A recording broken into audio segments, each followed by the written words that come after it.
Thank you, Madam Toastmaster. Let me turn off the lights. I did this in a presentation in my workplace, and the senior managers almost fell asleep. Yeah, I guess it makes you relax somehow. Yeah. Yeah, don't fall asleep, please. No popcorn. Do you agree with me that it's better to be positive all the time? Yes. Yes. Right? It's better to be positive, right? Well, that's not true. It's actually better to be negative once in a while. Because when you start a business, when you start, anything you're about to start, or you started before, it's better to think on the worst case scenario. What will happen if, it's good to be positive, smile, have fun, but just think on the worst case scenario, just in case. So my presentation today is about that. Who remembers that? 1986, most likely Ernie, all of you, the Challenger exploded. Remember that? I remember I was in elementary school, I think, and I was watching TV, black and white, on those years, and the Challenger, that was transmitted worldwide. Everybody was watching. And the Challenger took off, and in mid-air exploded. It was one of the solid rocket booster, Ernie, or something like that. One of the boosters had a leak, and it leaked fuel, and the whole thing exploded. People died, and millions of dollars were lost. This is kind of a sad kind of speech because it's about bad news.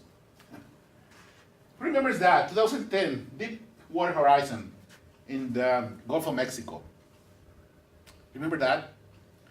There was an accident on that oil platform and exploded, and it broke the main pipe.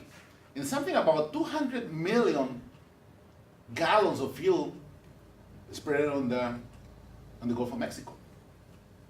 There's lawsuits going on because of that accident, and people die as well. Kind of sad, isn't it? Well, not to keep on telling sad stories. Remember the Oscars 2 months ago, or what was it, a month ago? They gave the best picture prize to the wrong director, or whatever it is. How did that happen? How something like that could have been prevented? How do you prevent something like that? In the case of Toastmasters, we have thousands of new clubs being born every month.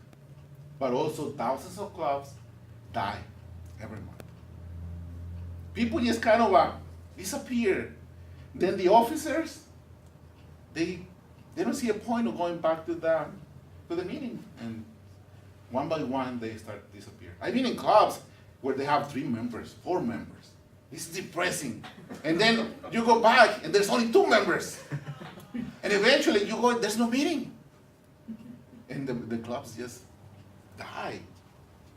Sad, isn't it? Well, there's this management, this technique on how to prevent that. It's called a pre-mortem. And what a pre-mortem is basically, you imagine that a project or an organization failed before it actually fails. When you're about to start a project, you start thinking, okay, what will happen if this project fails? If this organization dies? So we're gonna try that. You want to try that with our club? Yeah. Let's do it, right? So imagine that it's 2020, 3 years from today, May 9, 2010, one day before Mexican Mother's Day. And MC20 ceases to exist. Imagine that on the last month, you only seen 3 members. We always see Chuck and Linda, so it could be Chuck and Linda and yourself. Or maybe Rosa and Jose, and David. That's it, for the last month. And you've been calling all the past members, and nobody shows up. What happened? I remember we used to be like 30 members, and everybody was excited, and we were having open houses and all kinds of events. What happened? What do you think happened, Gary? What do you think happened, George? How did that happen? I mean, we've been doing everything, right? I mean, we have organized meetings, nice agenda. We have everything. We have open houses. What happened? And actually, we're doing most of what Toastmasters International recommends. You know, they recommend to have, fun and educational meetings and have social events. We have social events.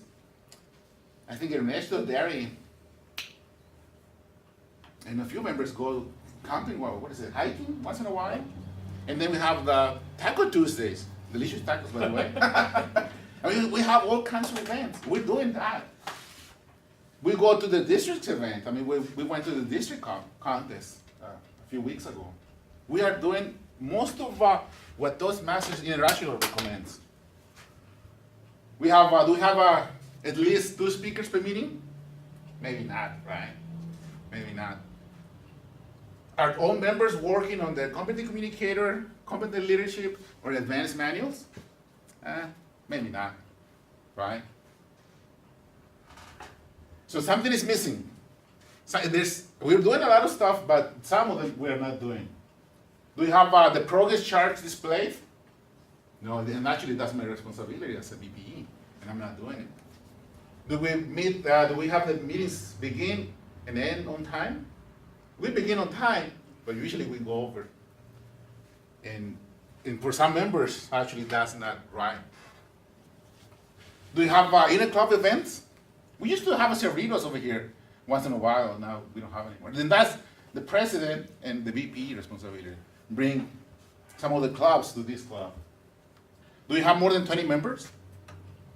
No, huh? We don't have 20 members. We have like 14 or 15. George very much knows. Are members retained? No, members are leaving. What happened? Why? We are a good club. We're funny. We had great table topics a few minutes ago. What's going on? What is missing? Why we're not growing? But that's what's in the future. I have good news. Actually, we are a great club. So we have members disappear, they come back. Like Chuck and Linda, they had a huge event today. They had to go home. And Rosa is busy. And Lucero is busy. I mean, we are a great club. Some members can make it sometimes, but that's life. That's normal. But let's think about what will happen if suddenly we only have 3 members in this club, and we see this club die. Madam Toastmaster.